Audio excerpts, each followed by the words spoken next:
संभाजी महाराज और औरंगजेब के बीच किया था। साल 1687 के आसपास की बात है। मुगल साम्राज्य लगातार हिंदू संस्कृति और परंपराओं को दबाने की कोशिश कर रहा था। काशी और वाराणसी जैसे पवित्र स्थलों पर अत्याचार बढ़ते जा रहे थे।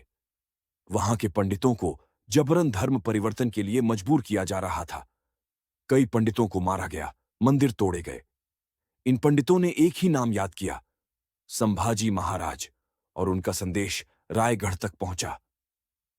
ज्या हातांनी वेद वाचले जातात, ते हाथ जिवंत राहिले पाहिजेत, जर धर्माला हाथ लावला गेला, तराम ही तलवार उगारूं। जिन हाथों से वेद पढ़े जाते हैं, उन हाथों को हम कटने नहीं देंगे। अगर धर्म को छुआ गया, तो हमारी तलवार जवाब देगी।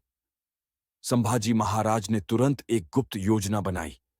उन्होंने एक छोटा मगर तेज और विश्वसनीय दस्ता तैयार किया और उत्तर भारत की ओर भेजा, काशी तक। उस समय यह काम असंभव सा था, क्योंकि रास्ते में कई मुगल किले और गुप्तचरी थीं।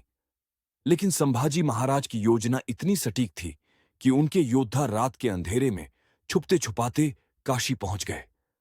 वहां के पंडितों को गुप्त रूप से सुरक्षा दी गई और कुछ को महाराष्ट्र लाकर शरण दी गई। जब यह खबर औरंगजेब को लगी, तो उसके पास एक पत्र पहुंचा, संभाजी महाराज का भेजा हुआ। उस पत्र में सिर्फ एक वाक्य लिखा था, काशी के दीप अगर बुझाए गए, तो दिल्ली का सूरज अस्त कर दूंगा। संभाजी महाराज न केवल तलवार के योद्धा थे, बल्कि वे धर्म, संस्कृति और ज्ञान के रक्षक भी थे। उनके लिए युद्ध सिर्फ जमीन का नहीं, आस्था